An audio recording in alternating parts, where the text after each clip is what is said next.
다 같이 일어서서 일맥성 부르심으로 살아계신 하나님 앞에 예배하겠습니다.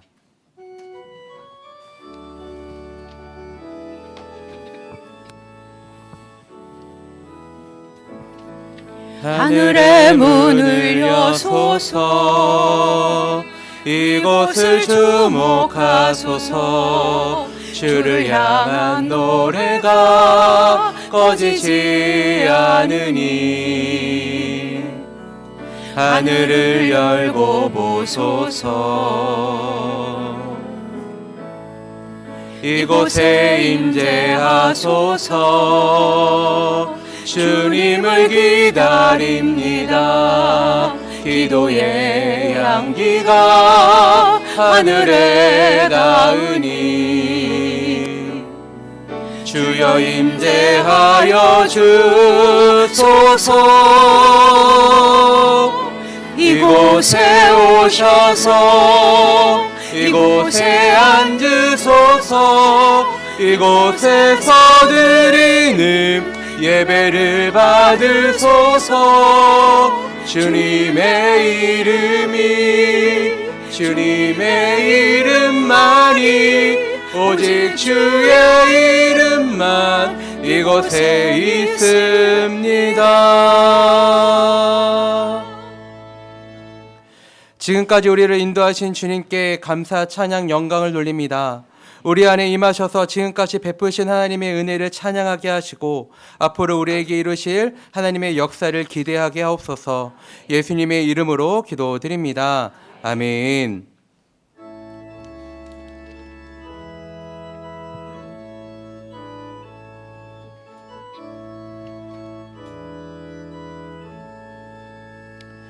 빛나고 높은 보좌와 그 위에 앉으신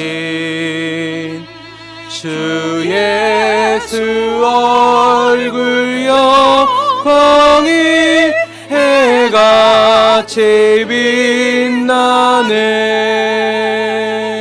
해같이 빛나네. 지극히 높은 위엄과 한없는 자비를 무천사 소리 합하여 늘 찬송드리네. 늘 찬송드리네. 영축을 나를 살리려 그 영광 떠나서 그 부끄러운 십자가 날 위해 지셨네. 날 위해 지셨네. 나 이제 생명 있음은 주님의 은혜요. 저 사망 권세 이기니 큰 기쁨 넘치네. 큰 기쁨 넘치네. 주님의 보좌 있는데 전한 몸 이르러 그 영광 몸소 배울 때 내 기쁨 넘치리. 내 기쁨 넘치리. 아멘.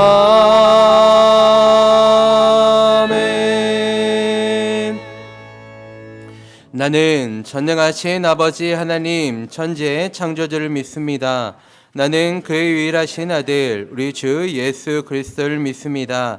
그는 성령으로 잉태되어 동정녀 마리아에게 선하시고 본디오 빌라도에게 고난을 받아 십자가에 못 박혀 죽으시고 장사된 지 사흘 만에 죽은 자 가운데서 다시 살아나셨으며 하늘에 오르시어 전능하신 아버지 하나님 우편에 앉아 계시다가 거기로부터 살아있는 자와 죽은 자를 심판하러 오십니다. 나는 성령을 믿으며 거룩한 공교회와 성도의 교제와 죄를 용서받는 것과 몸의 부활과 영생을 믿습니다. 아멘.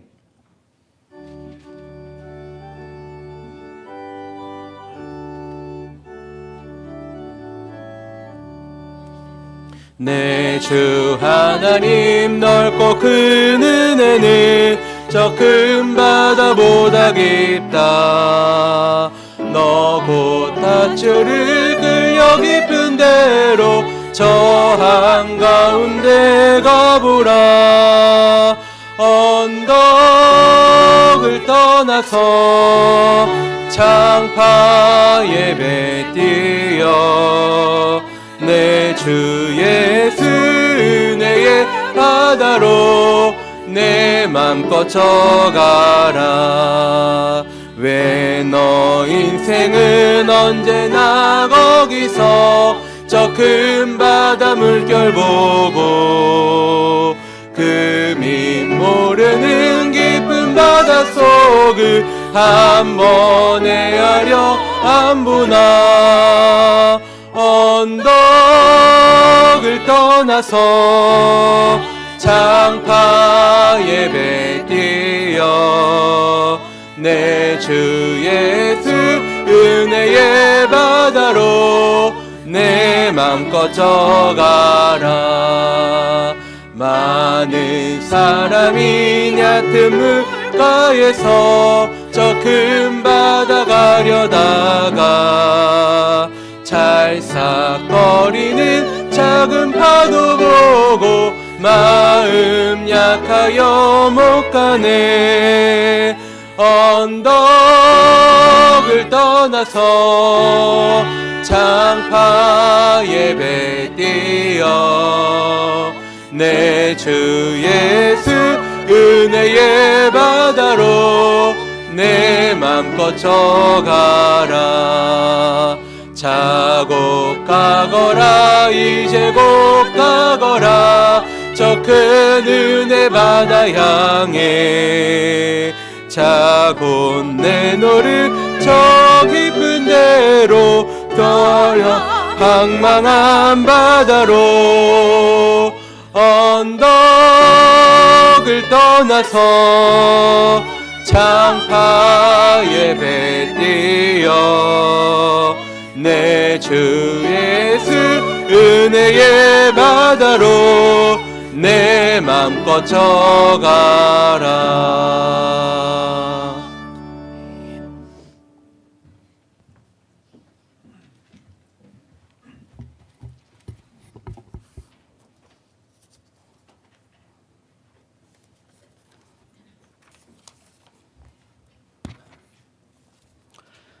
은혜와 사랑이 풍성하신 하나님 아버지, 한 해의 마지막 주일을 주님 앞에 나와 머리 숙여 기도하게 하심을 감사드립니다. 2024년 한 해 동안 우리의 삶을 인도하시고 지켜주신 주님의 은혜를 기억하며 모든 영광과 찬송을 올려드립니다. 돌아보면 저희는 부족하고 연약하였지만 우리의 삶 가운데 늘 동행하시며 필요를 채워주시고 넘어질 때마다 손잡아 일으켜주신 하나님의 크신 사랑을 고백합니다. 특별히 고난과 어려움 가운데서도 소망을 잃지 않게 하시고 주님의 말씀과 위로로 우리들을 붙드셔서 여기까지 올 수 있었음을 감사드립니다. 한 해를 마무리하며 우리의 삶을 주님 앞에 내려놓습니다. 혹시라도 저희의 삶 속에서 주님의 뜻을 헤아리지 못했던 순간이 있었다면 이제 주님의 은혜로 용서하여 주옵소서. 주님의 뜻대로 살지 못했던 순간들, 말씀에 순종하지 못했던 나태함과 불신앙의 시간들을 용서하여 주옵소서. 저희가 의지했던 것은 세상의 가치와 자신의 힘이었음을 고백합니다. 주님, 저희를 깨끗하게 씻어주시고 새롭게 하여 주시옵소서. 다가오는 새해를 주님께 맡겨드립니다. 주님의 인도하심을 따라 믿음의 길을 걷게 하시고 우리 모두가 주님의 말씀 안에서 새롭게 결단하여 시작할 수 있도록 도와주시옵소서. 저희는 다시 한번 주님께 충성을 다짐합니다. 우리 생각과 계획보다 주님의 뜻을 먼저 구하고 주님께서 인도하시는 길을 기쁨으로 따라가게 하옵소서.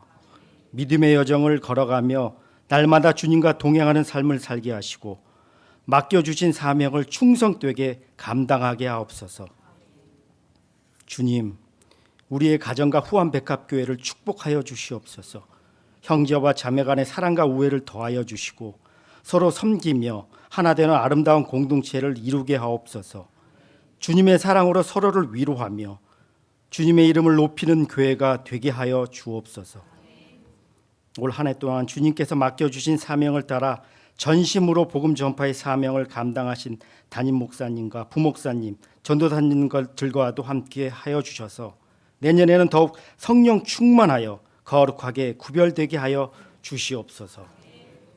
오늘 우리에게 선포되는 생명의 말씀에 기쁨과 감사로 화답하게 하시고 주의 말씀을 우리 심령에 깊이 새기게 하시고 이번 주간과 시작되는 한 해 동안 복된 말씀을 지키며 살아가도록 인도하여 주옵소서. 하나님께 영광 올려드리는 할렐루야 찬양대가 찬양을 할 때 하나님만 주시는 평안이 임하게 도와주시옵소서. 올 한 해를 마무리하며 우리가 드리는 예배를 기쁘게 받아주시고 새해에도 저희의 발걸음을 선하고 의로운 길로 이끌어 주실 것을 믿사옵나이다. 이 땅에 심판의 주로 다시 오시겠다 약속하심을 기억하며 주님 오심을 믿음으로 기다립니다. 예수님의 이름으로 기도드립니다. 아멘.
교회 소식 전해드립니다. 신년감사 예배가 1월 1일 수요일 오전 11시에 본당에서 드려집니다.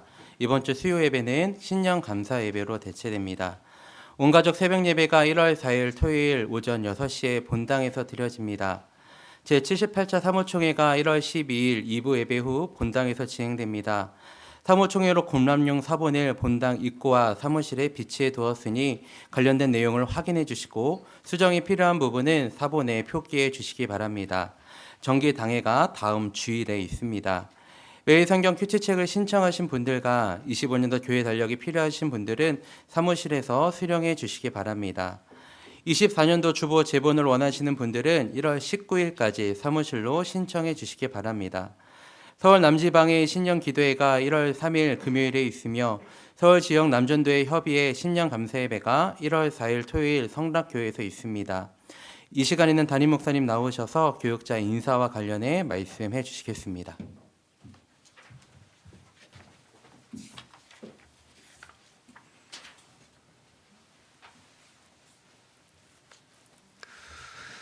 지난 한 해 동안에 영유치부를 섬기고 헌신한 우리 우하은 전도사님, 내년부터는 청소년부를 담당하시겠고요. 그리고 한 해 동안 청소년부를 담당해서 수고하신 우리 박예원 전도사님은 내년엔 영유치부를 담당해서 사역하겠습니다. 한 해 동안에 수고하셨고 내년에도 힘있게 사역할 수 있도록 우리 박수로 격려하겠습니다.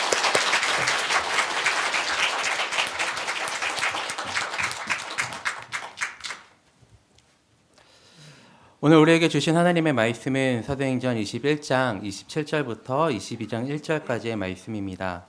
신약 225쪽입니다. 사도행전 21장 27절부터 22장 1절까지의 말씀 읽도록 하겠습니다. 그 이래가 거의 참에 아시아로부터 온 유대인들이 성전에서 바울을 보고 모든 무리를 충동하여 그를 붙들고 외치되 이스라엘 사람들아 도우라. 이 사람은 각처의 소리 백성과 율법과 이곳을 비방하여 모든 사람을 가르치는 그 자인데 또 헬라인을 데리고 성전에 들어가서 이 거룩한 곳을 더럽혔다 하니 이는 그들이 전에 에베소 사람 드로비무가 바울과 함께 시내에 있음을 보고 바울이 그를 성전에 데리고 들어간 줄로 생각함이러라. 온 성이 소동하여 백성이 달려와 모여 바울을 잡아 성전 밖으로 끌고 나가니 문들이 곧 닫히더라. 그들이 그를 죽이려 할 때에 온 예루살렘이 요란하다는 소문이 군대의 천부장에게 들림에 그가 급히 군인들과 백부장들을 거느리고 달려 내려가니 그들이 천부장과 군인들을 보고 바울 치기를 그치는지라. 이에 천부장이 가까이 가서 바울을 잡아 두 쇠사슬로 결박하라 명하고 그가 누구이며 그가 무슨 일을 하였느냐 물으니 무리 가운데서 어떤 이는 이런 말로 어떤 이는 저런 말로 소리치거늘 천부장이 소동으로 말미암아 진상을 알 수 없어 그를 영내로 데려가라 명하니라. 바울의 층대를 이를 때 무리의 폭행으로 말미암아 군세들에게 들려가니 이는 백성의 무리가 그를 없이 하고자 외치며 따라가미러라. 바울을 데리고 영내에 들어가려 할 그때에 바울이 천부장에게 이르되 내가 당신에게 말할 수 있느냐 이르되 내가 헬라 말을 아느냐. 그러면 내가 이전에 소요를 일으켜 자기 4,000명을 거느리고 강야로 가던 애굽인이 아니냐. 바울이 이르되 나는 유대인이라 소읍이 아닌 길리기아 다소시의 시민이니 청컨대 백성에게 말하기를 허락하라 하니 천부장이 허락하거늘 바울이 층대 위에 서서 백성에게 손짓하여 매우 조용히 한 후에 히브리 말로 말하니라. 부형들아 내가 지금 여러분 앞에서 변명하는 말을 들으라. 아멘.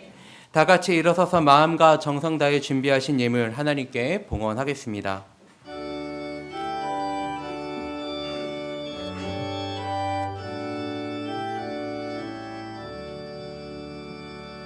내게 있는 모든 것을 아낌없이 드리네. 사랑하고 의지하며 주만 따라 살리라. 주께 드리네. 주께 드리네. 사랑하는 구주 앞에 모두 드리네. 내게 있는 모든 것을 겸손하게 드리네.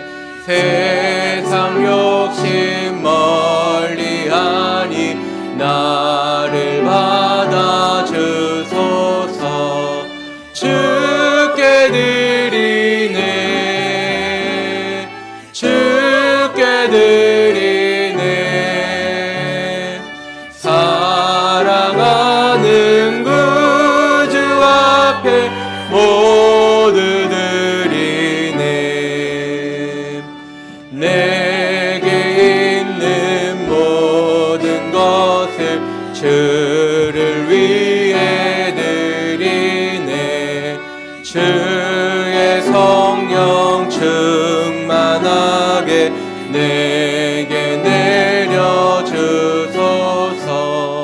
주께 드리네, 주께 드리네. 사랑하는 그 주 앞에 모두 드리네.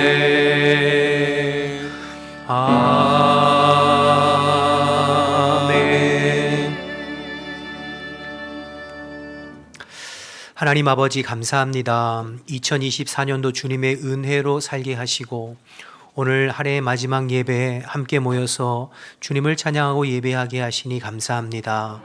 돌아보면 한 해 여러 가지 일들이 있었지만 전적인 하나님의 은혜와 도우심으로 여기까지 왔음을 고백합니다.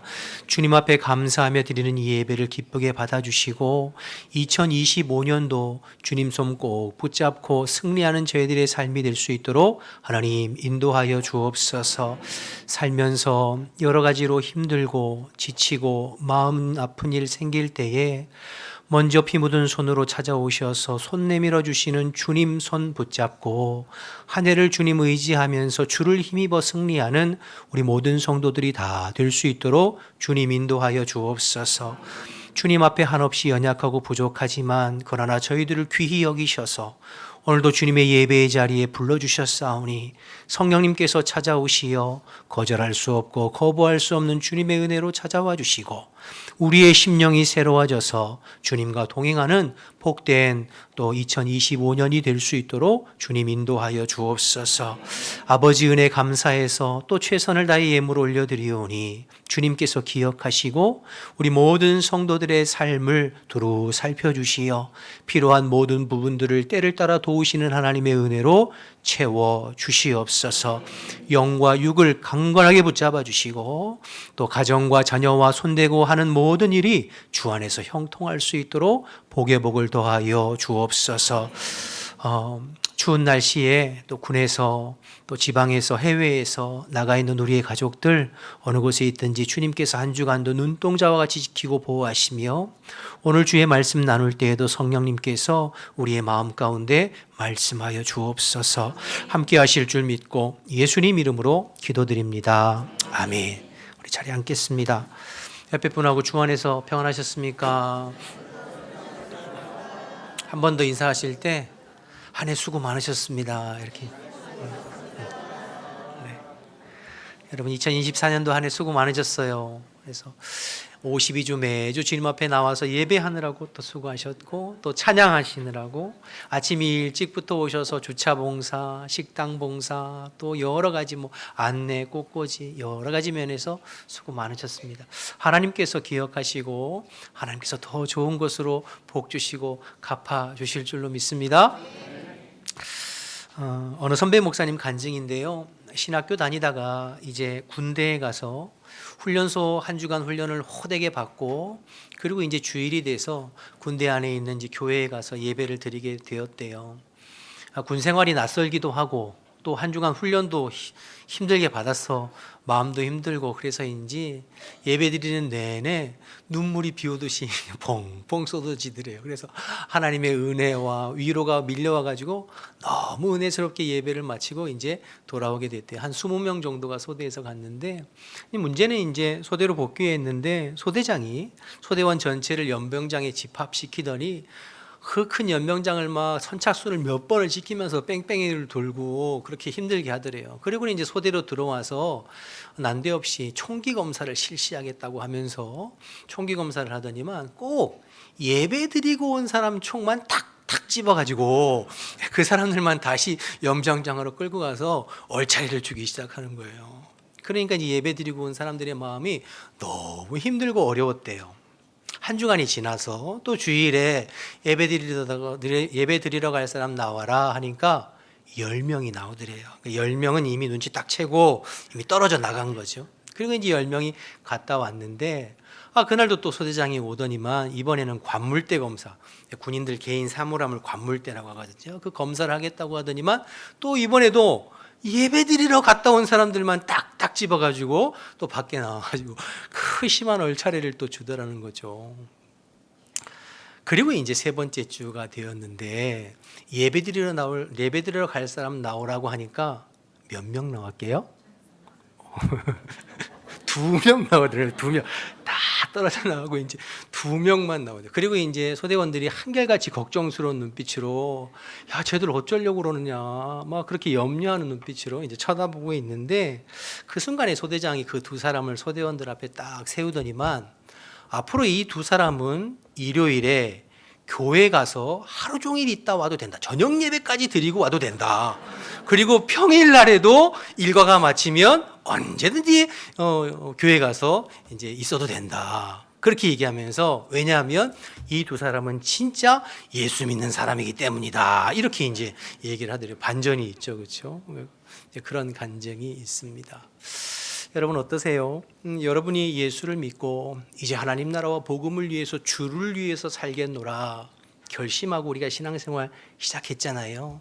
그러면 이 길을 걸어감에 있어서 여러분이 어떠한 환난이나 고난이나 핍박이나 어려움이 있어도 내가 이 길을 포기하지 아니하고 끝까지 주님 앞에 걸어가리라 이런 마음의 다짐이 준비가 여러분 되셨나요? 절반밖에 안 되신 것 같아요. 절반은 그냥 10명. 여러분 우리가 주를 위해 살고 믿음을 위해서 살고 이 하나님의 진리의 말씀을 나의 삶의 유일한 기준으로 삼고 살아가면 고난이 있습니다. 핍박이 있고 어려움이 찾아오게 되어 있어요. 그래서 성도에게 고난은 어떤 면에서는 필연적이지요. 문제는 내가 그 고난을 어떤 마음으로 대하느냐에 따라서 그 고난을 극복하고 이겨내기도 하고 오히려 그 고난을 통해서 나의 믿음과 신앙이 단단해지기도 하고 또 그 고난을 통해서 하나님 살아계심을 더 깊이 체험하기도 하죠. 반대로 우리의 마음이 잘 준비되어 있지 않으면 고난 때문에 늘 낙심하고 주저앉고 쉽게 포기하고 또 믿음을 떠나는 그러한 일들도 우리가 종종 이제 보게 됩니다. 오늘 이 부분에 대해서 말씀을 통해서 생각해 보려고 하는데요. 오늘 본문은 사도 바울이 드디어 예루살렘 성전에서 유대인들에게 붙잡혀서 매를 맞고 고초를 당하고 어려움을 겪게 되는 그런 본문이 오늘 본문이에요. 우리가 지지난주에 살펴보았습니다만 본문 앞의 내용을 바울이 예루살렘에 도착했잖아요. 그리고 이제 유럽에 있는 성도들이 거둔 헌금도 전달하고 그리고 예루살렘 교회에 있는 유대인 성도들과 교제하면서 선교 보고도 하고 그런 시간을 가졌었죠. 그런데 예루살렘 교회 안에 있는 유대인 성도들이 바울을 크게 오해하고 있는 부분이 있었잖아요. 바울이 선교하면서 모세 율법도 폐하고 할례도 폐하고 그리고 유대의 전통들을 지킬 필요가 없다고 이방인들에게 가르쳤다고 하는 가짜 뉴스죠. 잘못된 그런 정보를 가지고 그 예루살렘에 있는 유대인 성도들이 바울을 굉장히 오해하고 있었습니다. 그래서 바울이 이 오해를 해소하기 위해서 야고보와 예루살렘 교회의 장로들의 그 제안을 받아들여서 정결 예식, 나실인 예식에 참여하기로 했잖아요. 그래서 다른 사람들 4명의 비용도 자기가 지불하면서 일주일 동안 진행되어지는 그 결례, 정결 예식에 이제 참여하기로 한 거거든요. 이제 문제는 엉뚱한 데에서 문제가 툭 이제 터져 나오게 되는 거죠. 그게 이제 오늘 본문의 시작인데 27절에서 29절 말씀 한번 보실까요? 27절에 그 일해가 거의 참에 정결 예식 기간이 다 채워지고 끝날 무렵이라는 거죠. 아시아로부터 온 유대인인데 여기 아시아는 에베소를 뜻해요. 에베소부터 바울을 공격하고 힘들게 했던 사람들이 이제 절기 지금 오순절 절기잖아요. 지키러 아마 예루살렘 왔다가 바울을 발견한 것 같아요. 그래서 성전에서 바울을 보고 모든 무리를 충동하여 그를 붙들고 외치되 이스라엘 사람들아 도우라. 이 사람은 각처에서 우리 백성과 율법과 이곳을 비방하여 모든 사람을 가르치는 자인데 또 헬라인 이방인을 데리고 성전에 들어가서 그 거룩한 곳을 성전을 더럽혔다 하니 이는 그들이 전에 에베소 사람 드로비모가 바울과 함께 시내에 있음을 보고 바울이 그를 성전에 데리고 들어간 줄로 생각함이로라. 여러분 그러니까 사실은 바울이 이방인을 성전으로 데리고 들어간 거 아니에요? 아니에요. 그냥 드로비모라고 하는 에베소 사람 이방인 헬라인과 예루살렘 시내를 함께 다닌 것뿐이에요. 그런데 그 에베소에서 온 유대인, 아시아에서 온 유대인들이 그것을 빌미 삼아 가지고 오히려 억울한 누명을 씌워서 바울이 성전을 모독했다. 이방인을 데리고 성전에 이방인을 들어갈 수 없잖아요. 모독했다. 이렇게 하면서 바울을 이제 죽이려고 하는 것이죠. 생각지도 못한 곳에서 일이 툭 터졌습니다. 예상하지도 못한 고난, 어려움이 생긴 거죠. 그래서 그 말을 들은 성전 안에 유대인들이 흥분해서 바울을 붙잡아서 성전 밖으로 끌고 내고 이제 때려서 이제 죽이려고 하는 거죠.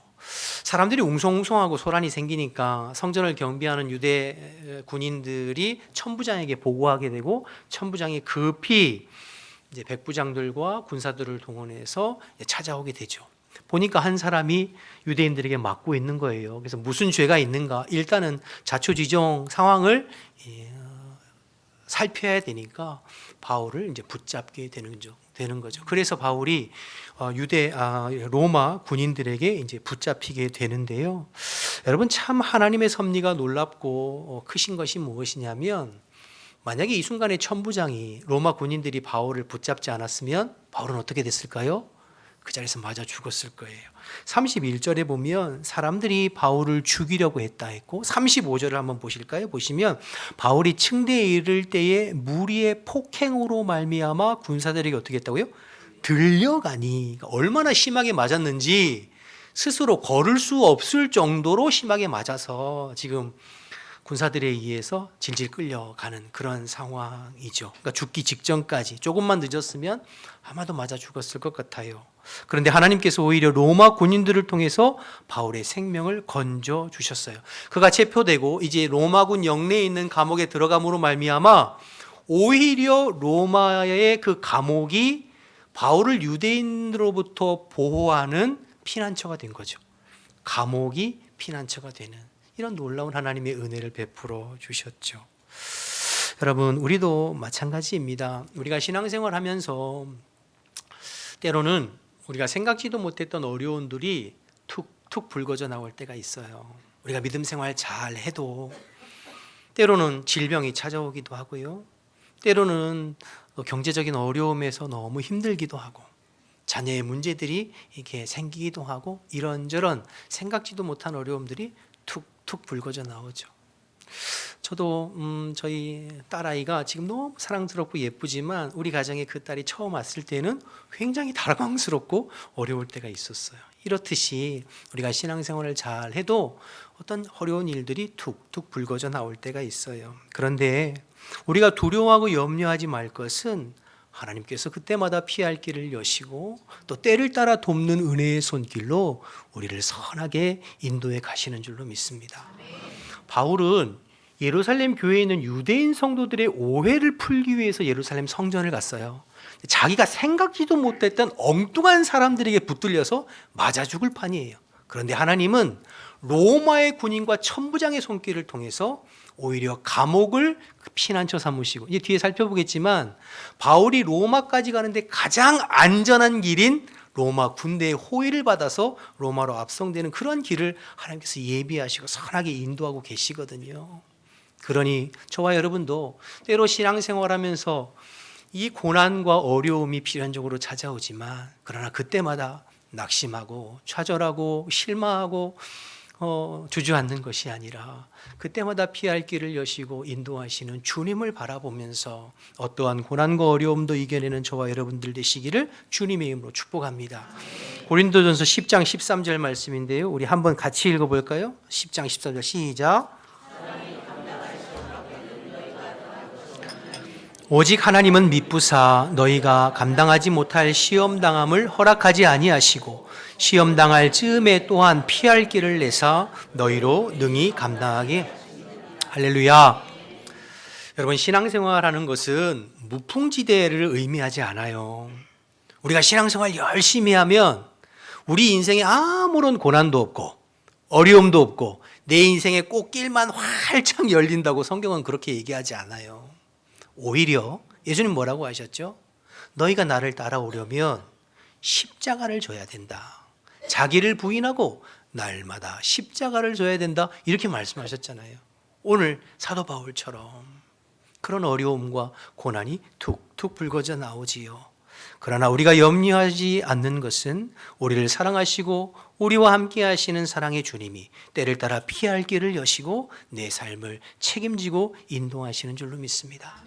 그 하나님 바라보면서 승리하는 저와 여러분 되시기를 축복합니다. 자, 그런데 오늘 본문에서 주목하고 싶은 건 바울의 태도예요.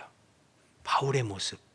여러분, 지금 뜻밖의 어려움으로 사람들에게 맞아 죽을 판이에요. 몸이 만신창이가 돼서 스스로 걸을 수도 없어서 군인들한테 질질 끌려가고 있는데, 그 상황 속에서 지금 바울이 천부장에게 무엇을 부탁하고 있나요? 사람들에게 말할 기회를 달래요. 왜 말할 기회를 달라고 하는 거죠? 복음 전하려고 그러는 거죠. 39절부터 좀 보실까요? 39절부터 보면 바울이 이르되 나는 유대인이라 소읍이 아닌 길리기아 다소시의 시민이니 청컨대 백성들에게 말하기를 허락하라 하니 천부장이 허락하거늘 바울이 층대에 서서 백성에게 손짓하여 매우 조용히 한 후에 히브리 말로 말하니라. 22장 1절에 부형들아 내가 지금 여러분 앞에서 변명하는 말을 들으라 하면서 이제 다음 주에 바울의 간증이 쭉 이제 이어지거든요. 주목할 것은 여러분, 지금 두들겨 맞아서 지금 목숨이 왔다 갔다 하는 상황이고, 나를 그렇게 폭력을 가하고 나에게 그렇게 때리고 죽이려고 했던 그 사람들에게 바울이 뭐 하려고 하고 있다고요? 복음을 전하려고 하고 있어요. 여러분, 어떻게 이게 가능하죠? 만약에 여러분이 지금 바울의 이 상황이라면 여러분 어떻게 하셨을 것 같으세요? 쉽지 않잖아요. 그런데 바울은 이 상황에서 이것을 기회 삼아서 어떻게든 그리스도의 복음을 전하고 이것을 기회 삼아서 하나님의 뜻을 이루어 가려고 애쓰고 있어요. 당황하거나 무서워하거나 두려워하거나 뭐 어쩔 줄 몰라 하는 것이 아니라 오히려 담대히 복음 전할 기회를 삼고 있다는 거 참 대단한 것 같아요. 그러니까 오늘 본문이 저와 여러분에게 무엇을 말해주냐면, 신앙생활하면서 우리 성도들에게 고난은 필연적으로 찾아오는데 그 고난 속에서 우리가 어떻게 의연하게 흔들리지 아니하고 오히려 그것을 복음 전할 기회로, 오히려 그것을 하나님의 뜻을 이루는 기회로 삼을 수 있는 믿음의 사람으로 살아갈 것인가에 대해서 우리에게 생각해 보게 하는 내용이 이제 오늘 이 본문인 것이죠. 한 주간 동안 말씀을 묵상하면서 바울의 모습을 통해서 두 가지 생각하게 되었는데, 하나는 마음 준비입니다. 여러분, 마음 준비. 바울은 미리 마음의 준비가 되어 있었어요. 바울이 예루살렘 오기 전에 성령께서 계속해서 바울의 마음 가운데 또 주변의 사람들의 입술을 통해서 무엇을 얘기하셨죠? 너 예루살렘 올라가면 핍박이 있고 고난이 있고 환난이 있을 것이다를 계속 말씀하셨잖아요. 성령이 직접 말씀하시기도 하고 또 가이사랴에서 다른 어떤 사람들의 증언을 통해서 말씀하셨잖아요. 우리 한번 다시 볼까요? 20장 22절에서 24절 말씀인데 제가 볼게요. 보라, 이제 나는 성령에 매여 예루살렘으로 가는데 거기서 무슨 일을 당할는지 알지 못하노라. 오직 성령이 각 성에서 내게 증언하여 결박과 환난이 나를 기다린다 하시나. 미리 말씀하셨어요. 그러나 내가 달려갈 길과 주 예수께 받은 사명 곧 하나님의 은혜의 복음을 증언하는 일을 마치려 하면은 나의 생명조차 조금도 귀한 것으로 여기지 아니하노라. 그러니까 바울은 미리 마음의 준비가 단단히 되어 있었어요. 그렇게 마음의 준비가 딱 되어 있으니까 그런 어려움이 찾아오고 힘든 일이 찾아오고 나에게 핍박하는 사람들이 찾아올 때에 당황하는 것이 아니라, 그래, 성령님께서 이런 일이 있겠다고 말씀하셨지. 주님께서 네가 예루살렘 올라가면 이런 일을 당한다고 미리 말씀하셨지. 그 말씀을 기억하고 의연하게 대처할 수 있었던 거죠. 이 마음 준비가 되어 있었어요. 여러분, 오늘 이 모습을 보면, 바울의 모습을 보면 누가 또 떠오르죠? 예수님이 떠오르죠. 예수님도 예루살렘에 십자가 지러 올라가셨을 때 미리 마음을 딱 준비하셨어요. 누가복음 9장 51절 말씀 보실까요? 예수께서 승천하실 기약이 차감해 예루살렘을 향하여 올라가시기로 어떻게 했다고요? 굳게 결심하시고 마음 준비가 딱 되셨죠. 예수님도 성령 안에서 예루살렘 올라가면 핍박이 있고 사람들에게 버림받고 십자가 지게 될 것이라는 것을 미리 성령께서 말씀하셨죠. 그래서 제자들에게도 여러 번 말씀하셨어요. 얘들아, 내가 예루살렘 올라가는데 예루살렘 올라가면 대제사장들과 종교 지도자들에게 버림받고 십자가에 죽게 될 것이다. 말씀. 제자들은 그 말을 그냥 흘려드렸지만 예수님은 성령 안에서 그 마음을 마음에 두고 미리 기도하시면서 마음을 단단하게 준비하시고 예루살렘 올라가셨어요. 그러니 대제사장들의 종들이 검과 몽치를 가지고 예수님을 잡으러 왔을 때에도 당황하지 아니하고, 제자들은 뭐 혼비백산에서 두려워서 어쩔 줄 모르고 다 도망갔지만 예수님 당황하지 않으셨고, 산헤드린 공회에서나 빌라도 법정에서 신문당하시고 그렇게 모욕을 당하시고 매 맞으시고 핍박을 당하셨어도 조금도 요동하지 아니하고 침묵하시면서 끝까지 사명의 길, 십자가의 길, 복음의 길을 걸어가셨던 예수님 보게 되죠. 마음의 준비가 되어 있었기 때문에. 제자들은 전혀 마음의 준비가 되어 있지 않았어요. 그러니까 상황이 딱 터지니까 어쩔 줄 몰라 하면서 다 뿔뿔이 흩어지게 된 것이죠. 오늘 바울의 모습을 보면서 예수님의 모습이 또 떠올라요. 그러니까 누가는 지금 사도행전을 기록하면서 곳곳에서 이 바울의 모습을 통해서 예수님의 모습이 떠오를 수 있도록 우리에게 보여주고 있는 것 같아요. 여러분, 우리도 마찬가지입니다. 이 마음의 준비 참 중요해요. 우리가 신앙생활하면서 환난이 오고 고난이 오고 어려움이 찾아오지만 우리가 사도 바울처럼 예수님처럼 하나님의 말씀을 붙잡고 기도하면서 마음의 준비가 딱 되어 있으면 어떤 일이 탁 불거졌을 때 당황하거나 어쩔 줄 몰라 하는 것이 아니라 주 안에서 차분히 하나하나 일을 처리하고 그 문제를 극복하고 그 어려움을 통해서 오히려 피할 길을 내시는 하나님의 은혜를 경험하고 체험하는 기회가 되는 줄로 믿습니다. 그러나 이 마음의 준비가 되어 있지 않으면 항상 당황하고 혼란스러워 어쩔 줄 몰라 하고 힘들어하는 경우들 우리가 종종 보게 되죠. 그래서 평소에 마음의 준비가 참 중요해요. 예수님은 우리에게 분명히 말씀하셨어요. 마태복음 5장 11절 12절 말씀 한번 보실까요? 함께 읽어봅니다. 시작. 나로 말미암아 너희를 욕하고 박해하고 거짓으로 너희를 거슬려 모든 악한 말을 할 때에는 너희에게 복이 있나니 기뻐하고 즐거워하라. 하늘에서 너희의 상이 큼이라. 너희 전에 있던 선지자들도 이같이 바뀌어였느니라. 저와 여러분이 신앙생활하면서 삶을 살아가면서 예수님 때문에 욕먹고 예수님 때문에 핍박당하고 예수님 때문에 어떤 사람들이 여러분을 거짓으로 모함하고 힘들게 하려고 할 때 나에게 왜 이런 일이 생기지? 분내고 화내고 맞서는 것이 아니라 주님의 말씀을 떠올리면서 그래, 주님께서 이런 일이 있다고 미리 말씀하셨지. 오히려 이것이 나에게 복이 되고 하늘에 나에게 상급이 쌓인다고 말씀하셨지 라고 하는 주님의 말씀을 떠오르며 마음을 딱 준비하면 그런 어려움이 있을 때 이상한 일 당하는 것처럼 허둥대지 않는다는 거예요. 여러분, 디모데후서 3장 12절 말씀도 한번 보실까요? 함께 읽습니다. 시작. 무릇 그리스도 예수 안에서 경건하게 살고자 하는 자는 뭐가 있다고요? 박해가. 여러분들이 가정에서, 여러분들이 직장에서, 여러분들이 사회생활하면서 예수 믿는다는 이유로 또 하나님 앞에 경건하게 살고자, 말씀대로 살고자, 신앙 안에 살고자 몸부림치고 힘쓰고 노력하면 다 박수치고 좋아한다고요? 아니에요. 싫어하는 사람들이 생긴다고요. 미워하는 사람들이 생긴다고요. 핍박하는 사람들이 생긴다고. 왜 너만 그렇게 요란스럽게 신앙생활 하는데? 라고 하면서 핍박하고 힘들게 하는 사람들이 생긴다고요. 그때 우리의 마음이 주의 말씀 안에서 기도 안에서 딱 준비되어져 있으면 그 고난과 핍박과 어려움에 맞서고 이겨내고 하고 극복하고 통과할 수 있는 힘이 우리에게 생기는 줄로 믿습니다.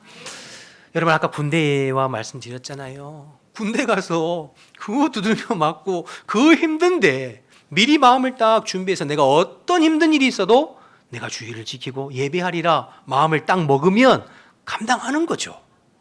그리고 그렇게 감당하기 시작할 때 하나님께서 피할 길을 여시고 나를 위해서 새로운 이 길을 열어가시는 것들을 경험하면서 내 안에 간증이 쌓여가는 거예요. 하나님 살아계심을 경험하게 되고 간증이 있는 신앙생활을 하게 되는 거죠. 그런데 그 마음의 준비가 되어 있지 않아서 조금만 어려움이 툭 벌거져 나와도 어쩔 줄 몰라 하고 포기하고 주저앉고 타협하고 하면 그럼 내 안에 간증 있는 삶은 힘들어요. 항상 어린아이 신앙가에 머물러 있죠. 신앙생활 오래 해도. 사랑하는 여러분, 마음 준비가 중요합니다. 잠언 4장 23절에 무릇 지킬 만한 것 중에 너희 마음을 지키라. 생명의 근원이 여기서 난다. 마음을 지키고 마음을 준비해 가는 것이 얼마나 중요한지 몰라요. 여러분, 성경 말씀 중에 창세기부터 계시록 말씀 중에 하나님께서 우리에게 가장 많이 하신 말씀이 뭔지 아세요? 제일 많이 나오는 말씀. 서로 사랑하라. 이런 말씀일까요? 사랑하는 것 제일 중요한 말씀이긴 하지만 제일 많이 나오진 않아요. 교만하지 말고 겸손하라. 그것도 중요한 말씀이지만 많이 나오진 않아요. 창세기부터 계시록 중에 제일 많이 나오는 말씀은 두려워하지 말라. 이런 말씀이에요. 두려워하지 말라. 오길비라고 하는 신학자가 창세기부터 계시록까지 이 두려워하지 말라가 몇 번 나오는가 또 세봤대요. 신학자들은 그런 일 하는 거잖아요. 그렇죠? 성경학자들은. 근데 몇 번 나왔냐면 366회 나왔대요. 그래서 이 신학자가 뭐라고 그랬냐면 하나님께서 윤년까지 계산하셔서 하루에 한 번씩 두려워하지 말라고 우리에게 말씀을 주시는구나. 이렇게 또 이제 해석을 해놓은 거죠. 두려워하지 말라. 이 말이 제일 많이 나와요.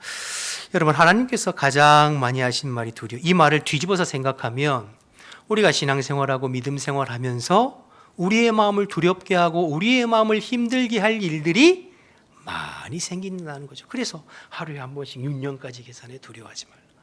그럼 왜 하나님께서 그 많고 많은 일들 말씀 중에 두려워하지 말라는 말을 가장 많이 하셨을까? 두려워하는 것은 하나님을 신뢰하고 믿지 못하는 불신앙에서부터 시작되기 때문이기 때문이죠. 여러분, 출애굽기에서 이스라엘 백성들이 애굽에서 빠져나와서 가데스 바네아라고 하는 곳에 도착했을 때 우리가 너무나 잘 아는 12정탐꾼 사건이 거기 있었어요. 각 지파별로 대표를 뽑아가지고 40일 동안 가나안 땅을 정탐하고 와서 보고하잖아요. 여러분 아시는 대로 10명은 못 들어간다. 2명은 들어간다. 그런데 이스라엘 백성들이 그 10명의 증언을 듣고 밤새도록 통곡하고 두려움에 사로잡혀서 울고 불고 그러면서 모세를 죽이고 다시 애굽으로 가려고 했거든요. 그때 민수기 14장에 보면 하나님께서 너무 화가 나셔서 이스라엘 백성들을 전부 진멸해 버리려고 하셨어요. 그때 모세가 중보기도에서 그렇게 하시진 않으셨지만 그럼 왜 하나님께서 그렇게 화나셨을까요? 그 백성이 하나님을 믿지 못했기 때문이죠. 하나님의 약속을, 하나님의 말씀을 믿지 못했기 때문이죠. 그래서 원망하고 두려워하고, 여러분 믿지 못하는 것이 사실은 가장 큰 죄예요.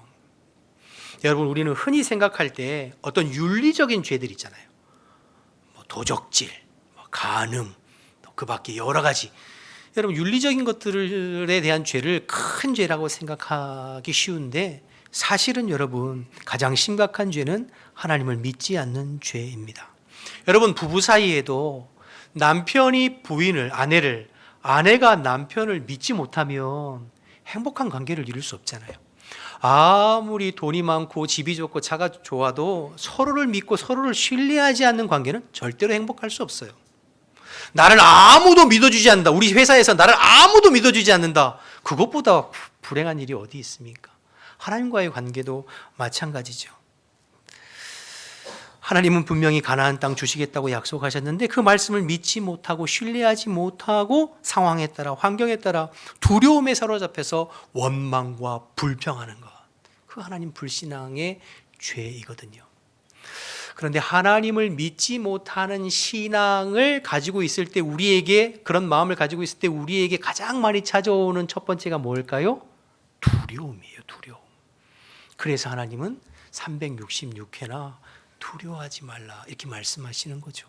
이 말은 너 왜 두려워하니?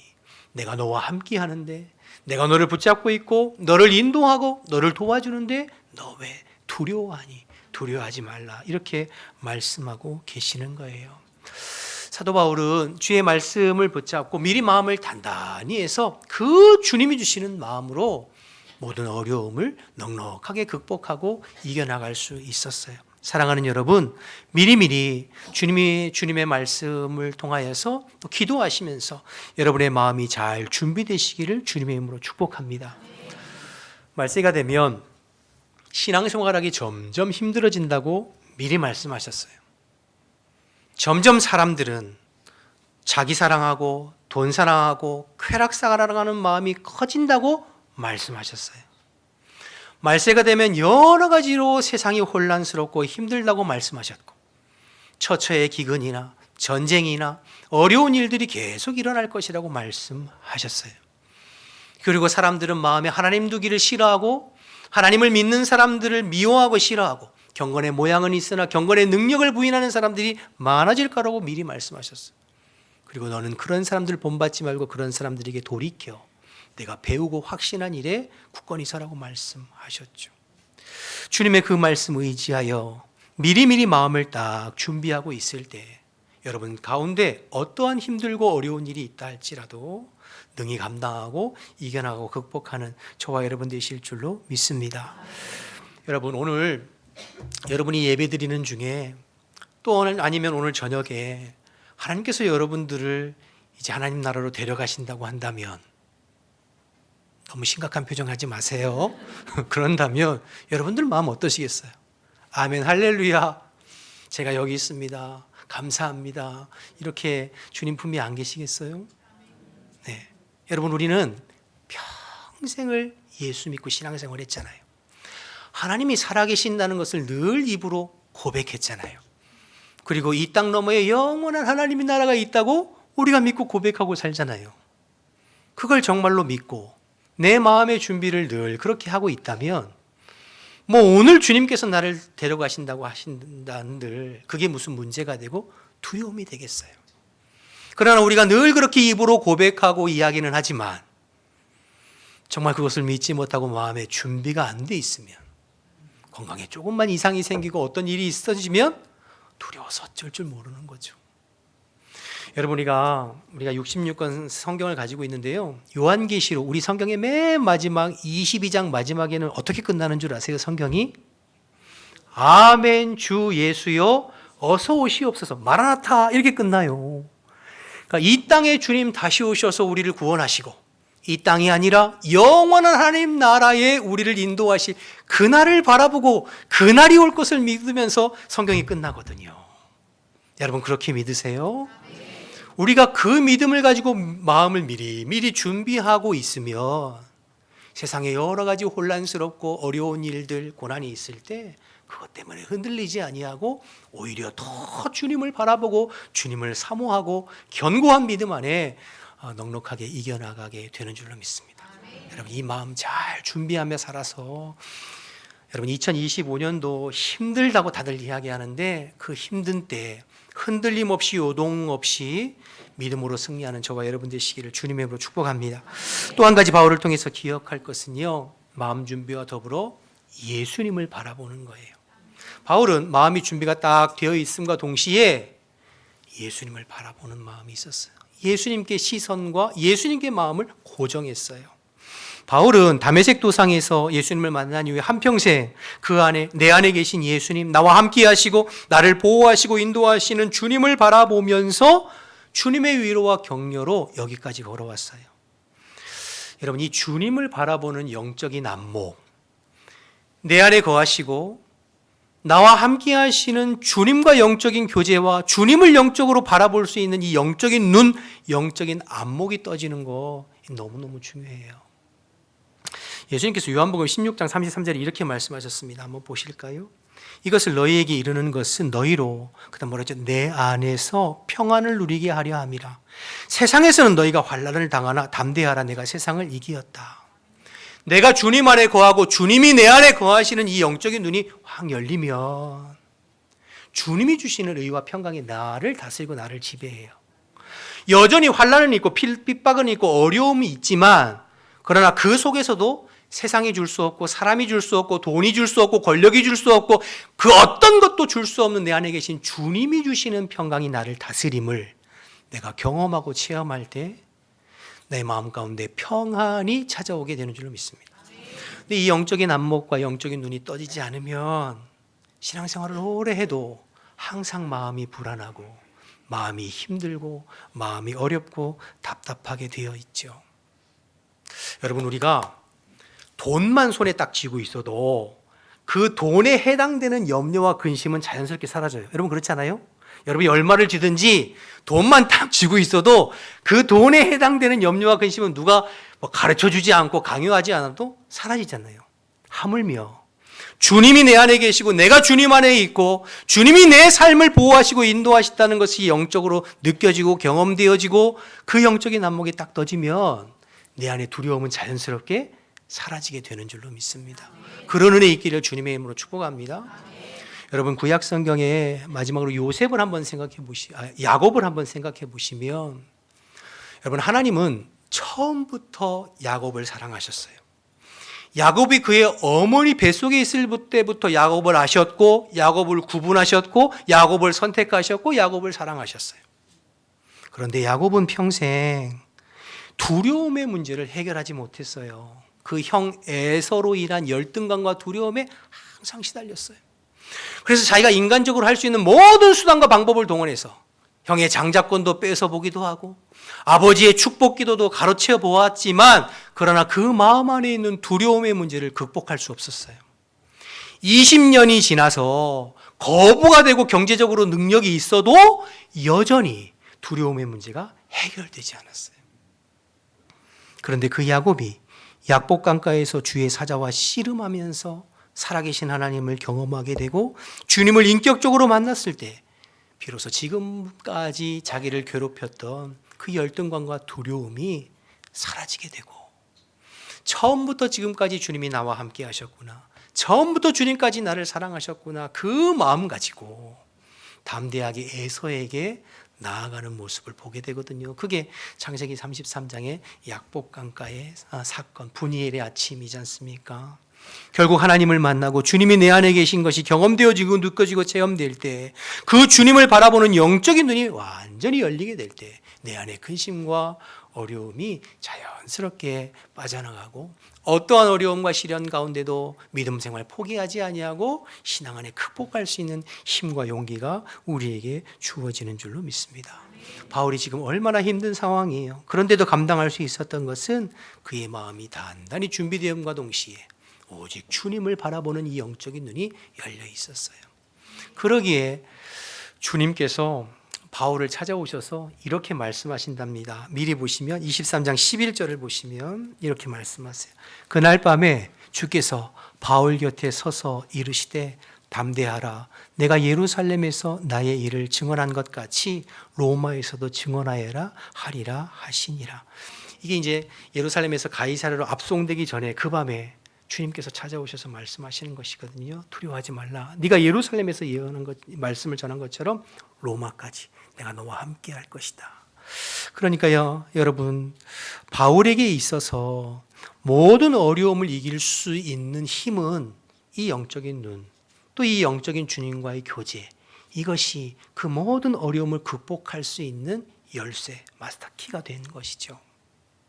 저와 여러분에게도 이러한 은혜가 있기를 주님의 이름으로 축복합니다. 주님이 내 안에 거하시고 내가 주님 안에 있고 주님이 언제나 내 삶을 인도하시고 도와주시고 함께 하신다고 하는 이 믿음의 눈이 활짝 열려서 어떠한 순간에도 주님의 인도하심 가운데 어려움을 극복하는 저와 여러분 되셨으면 좋겠어요. 오늘 24년도 마지막 예배인데요. 제가 굳이 설명드리지 않아도 2025년도는 대한민국이 그 어떤 해보다 힘들고 어려울 것을 다들 전망하고 있습니다. 정치적으로 그래도 경제적으로도 그렇고 여러 사회적으로도 IMF보다 더 힘들 것을 다 예상하면서 근심하고 어려워하고 있잖아요. 사랑하는 여러분, 아무리 힘들고 어려워도 여러분 염려하고 근심하지 않게 되기를 주님의 이름으로 축복합니다. 주님이 우리와 함께 하세요. 주님이 우리의 삶을 보장하시고 주님께서 우리를 도와주시고 우리를 인도하시는 줄로 믿습니다. 하나님의 언약의 약속의 말씀을 기억하고 우리의 마음을 단단히 미리미리 준비하고 내 안에 계시고 나와 함께 하시고 내 삶을 책임지시고 때를 따라 피할 길을 내시고 도움의 손길로 인도하시는 주님께 우리의 시선을 고정하고 그 주님을 향한 영적인 눈이 활짝 열려서 어려움이 없는 건 아니죠. 시련이 없는 건 아니죠. 고난이 없는 건 아니죠. 그러나 그 어려움 속에서도 주님과 함께 잘 극복해서 오히려 그 어려움과 고난이 나의 믿음을 단단히 하고 하나님 살아계심을 체험하고 그래서 간증이 있는 저와 여러분의 신앙생활, 그런 2025년도 한 해, 다가오는 한 해가 되시기를 주님의 이름으로 축복합니다. 우리 다 같이 일어나셔서 찬양하고 기도하겠습니다.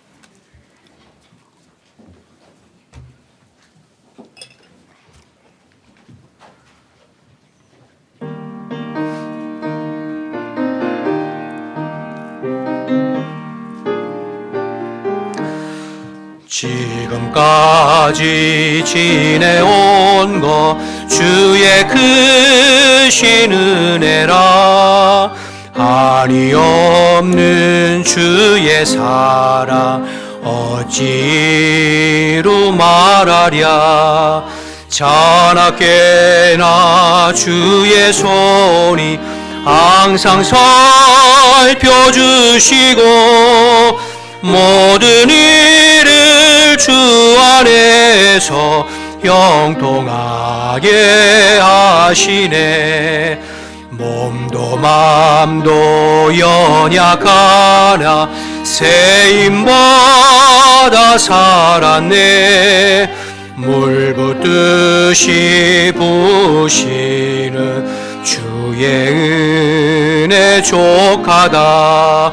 사랑 없는 거리에나 험한 선길에 맬 때 주의 손을 굳게 잡고 찬송하며 가리라. 주님 다시 배올 날이 날로 다가와 무거운 짐 주께 맡겨 벗을 날도 멀지 않네. 나를 위해 예비하신 고향 집에 돌아가 아버지의 품 안에서 영원토록 살리라.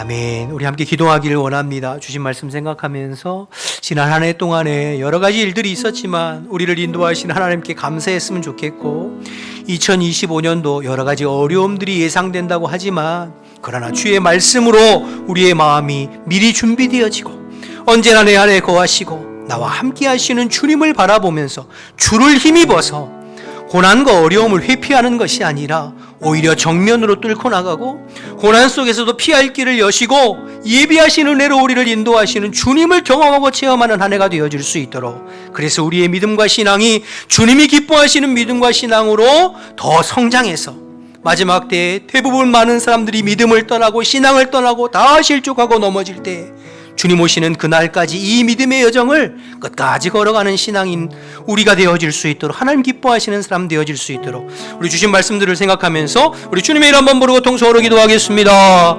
주여, 하나님 아버지 은혜와 사랑 감사합니다. 오늘도 저희들을 불러주시고 주의 말씀을 나누고 기도할 수 있게 하심을 감사합니다. 지난 한 해 돌이켜보면 저희들 연약하고 부족하였지만 하나님의 은혜로 여기까지 살아왔습니다. 나의 잘남도 아니고 나의 능력도 아니고 전적인 하나님의 은혜였음을 고백합니다. 주님 홀로 영광 받으소서. 하나님 2025년도 세상의 모든 사람들이 힘들고 어렵다고 하지만 그러나 하나님 주님이 여전히 우리를 붙잡고 계시고 우리와 함께 하시고 우리에게 말씀하시고 우리에게 약속하시고 우리의 손잡아 주시는 줄로 믿습니다. 하나님의 말씀으로 미리 우리의 마음이 담대하게 준비되게 도와주시옵시고 어려움과 환난 앞에 오직 우리와 함께 하시고 우리를 인도하시는 주님을 바라보게 하여 주옵소서. 주님을 향한 믿음의 눈이 활짝 열리게 하여 주옵소서. 영적인 안목이 활짝 열릴 수 있도록 하나님 인도하여 주옵소서. 그래서 하나님 아버지 어려움 때문에 고난 때문에 뒤로 물러가거나 주저앉거나 실족하거나 낙망하거나 불평하거나 원망하는 것이 아니라 오히려 하나님 아버지 주님 의지하며 믿음으로 극복하여 하나님 살아계심을 경험하고 하나님의 아버지 하나님 역사하심과 아버지 일하심을 경험하는 저희들 되어줄 수 있도록 주님 인도하여 주옵소서. 그래서 오히려 우리의 믿음이 더 단단해지고 아버지의 신앙생활 하면 할수록 하나님 살아 역사하심을 하나님 더 확실하게 하나님 아버지 증거하며 살아가는 저희들이 될 수 있도록 하나님 인도하여 주옵소서. 이 믿음의 눈이 우리에게 열려지기를 원합니다. 이 마음이 우리 안에 부어지기를 원합니다. 성령님 우리 마음 가운데 찾아오시어서 이 믿음으로 아버지 바울과 같이 우리 예수님처럼 끝까지 사명 감당하고 승리하는 주의 종들과 주의 백성들이 다 될 수 있도록 하나님 인도하시고 역사하여 주옵소서. 주님 함께하여 주옵소서. 주님 인도하여 주시옵소서. 주님 감사합니다. 돌이켜보면 우리가 하루하루 살아온 것도 주님의 은혜요, 여기까지 살아온 것도 다 주님의 은혜였음을 고백합니다. 우리는 항상 연약해서 또 넘어지고 우리는 항상 부족해서 또 실족했지만 그때마다 우리가 찬양한 것처럼 예수님의 피 묻은 손으로 찾아오셔서 우리를 다시 일으켜 주시고 어루만져 주시고 두려워하지 말라, 힘을 내라, 내가 너와 함께하지 않니? 그렇게 말씀해 주셔서 감사합니다. 하나님, 2024년을 마무리하고 새해를 준비하는데 여전히 저희들이 연약함이 있습니다. 여전히 환경이 힘들고 여전히 가정이 어렵고 여전히 사업장이 만만치가 않습니다. 하나님, 여전히 질병으로 고통당하고 있습니다. 그러나 하나님 아버지 주의 말씀을 의지하여 우리의 마음을 더 단단하게 하나님 새롭게 할 수 있도록 인도하여 주옵소서. 여전히 우리를 사랑하셔서 우리 안에 거하시며 우리를 격려하시고 우리를 인도하시고 우리를 손잡아 주시고 우리를 끝까지 붙잡아 주시는 예수님을 믿음의 눈으로 바라볼 수 있도록 인도하여 주옵소서. 어려운 환경만 바라보고 사람만 바라보고 낙심하고 불평하고 주저앉고 포기하는 것이 아니라 내 안에 능력으로 역사하시는 주님, 때를 따라 도우시고 때를 따라 피할 길을 예비하시는 주님을 믿음으로 바라볼 수 있도록 주님 인도하여 주옵소서.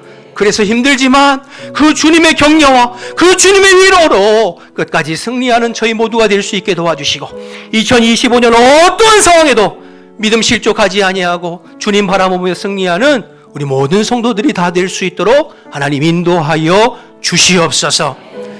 이제는 우리 주 예수 그리스도의 은혜와 하나님 아버지의 크신 사랑과 성령의 교통하심이 주를 힘입어 승리하며 2025년도를 열어가기를 원하는 우리 모든 성도들의 심령과 가정과 일터 위에 지금부터 영원토록 함께 하시기를 간절히 축원하옵나이다. 아멘.